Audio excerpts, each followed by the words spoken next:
Before we start the video, I wanna thank player WNP78 for his SR2 XML editing guide. This guide includes instructions for each and every individual parts in Simplerockets 2, and as a beginner like me had a lot of help from this guide to learn how to edit XML and where to edit XML. So I will suggest you to read this guide at least for at once, and I provided the link in description. So let's start the video. Okay, so why to edit XML? Uh, just to break the limitations, like my Mage Infinity engine or my Pixie Infinity engine or my Iron engine or my futuristic Iron engine. Not only that, you can edit gyroscopes with variable inputs and even high RPM motors like 10,000 RPM, 15,000 RPM and even 20,000 RPM. Okay, for XML editing I need a test subject and I will save it. Now after I save it, I will move to my XML editor.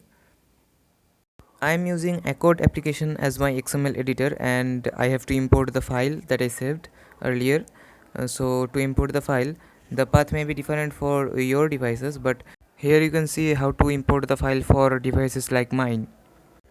From Juntru Simplerockets 2 and then files, then I will use user data, and then here's the craft designs. I need craft designs and I will load my craft, which is saved as rocket. So the machine language for my rocket craft is loaded here, and this is how a machine language looks like. These all lines are full of properties, and changing one of the properties will directly affect to the file or directly affect to the craft I saved in my game. From the line 16 the properties of fuselage is started, and from the line 22 the properties of rocket engine is started. Before I edit my engine or anything, I will show you the fundamental properties of how a machine language works like. So like the part ID here, part ID is 5, which is you can see the in the advanced part settings in the game, and also there is the name. You can change the name here just like in the game.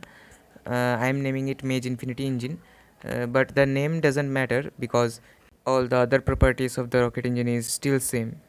You can see the part type here. The part type is written as rocket engine, so that's still a rocket engine there. And there are activation stage which defines the activation, the stage activation, and the command port ID here is 3. Materials used is 0 1 2 3 4. The engine type, texture, subtype texture, everything is the property which still unchanged. Now if you notice carefully, you can't actually see the tinker panel inputs here because I haven't edited the tinker panel yet. And if I tinker the part, it will appear in the configuration part in line 24.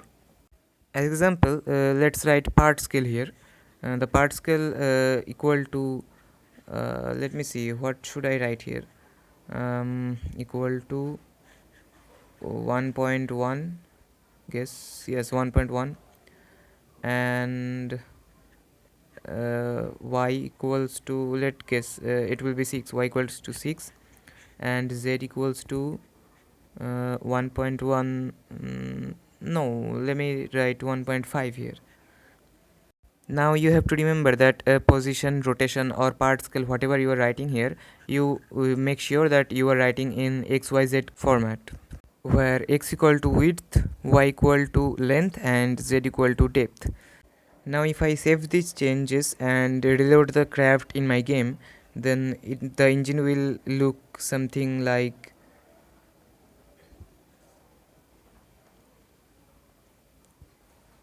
this. And if you see the tinker panel here, right here, then you will see that the part scale is 110%, which is the output of x equal to 1.1 in percentage. But the problem is, if you wanna edit the part scale again, then the XML editing will disappear like this. Let's come back to the editor. We wanna make infinity engine. So for that, our step 1 will be editing the part type from rocket engine to engine. We'll remove the rocket part here. After removing the rocket part from the engine will look like this.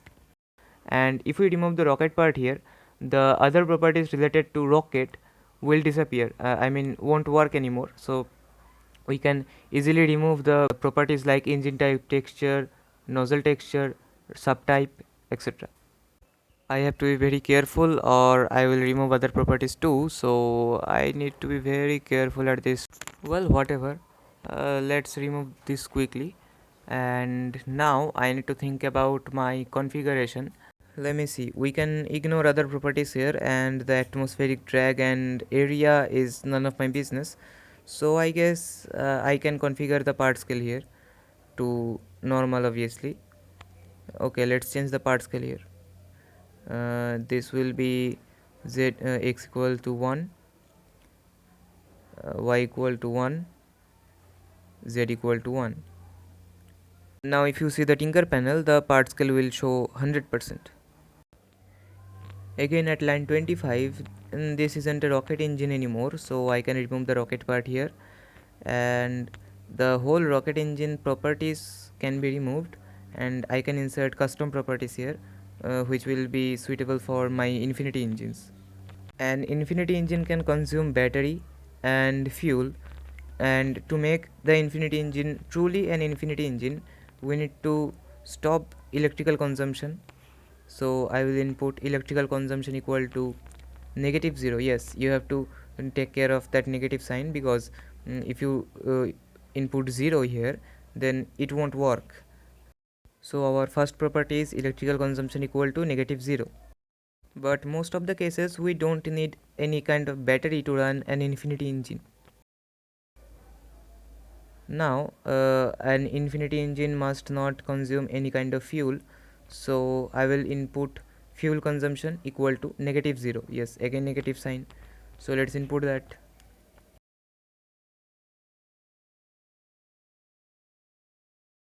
Man, why I take too much time to type? This is so bad. I need to improve my typing skills. Now the problem occurs here. If an engine doesn't consume any kind of fuel, then it won't exert any kind of thrust. So I need another input which will be written as fuel consumption scale. So the result will be we are consuming fuel, but fuel isn't draining at all. So that's kind of weird, but yes, it's an infinity engine, so everything is possible here. Again, that very slow typing. It sucks. Okay, so as fuel consumption scale, what should I enter? I can enter any kind of digit, but to be honest, 2.5 is my favorite, so I will enter 2.5. And with this property, our editing is done. But I wanna add another property, which is thrust. So this will determine my 100% thrust. Note it, it's 100%, not 250%. So the maximum thrust will be 250% of this one, and the minimum thrust will be 50% of this thrust. I want a thrust of 100 kilonewton, so I will write it in the Newton, and that will be this much longer digit. So our thrust is done, and that ends my editing here. So let's save the file, and I will reload the file in the game. Let's load the craft rocket here. Where it is? Yes, there it is, and there the infinity engine is ready. Now I have to just edit the fuselage here. Look, there is the performance analyzer, and it will show my optimum thrust, which is 250 kilonewton, and my lowest thrust will be 50 kilonewton, I guess, and at 100% it will 100 kilonewton, but I want 250 kilonewton. It's okay, whatever. The fuselage will be smaller than this one, 0.1 meter. Yes, done. And fuel will be 5%, 9 kg. That's too much. And let's launch location. Let's determine the launch location here. So launch location will be DSC launch pad. Yes, done. And let's launch it.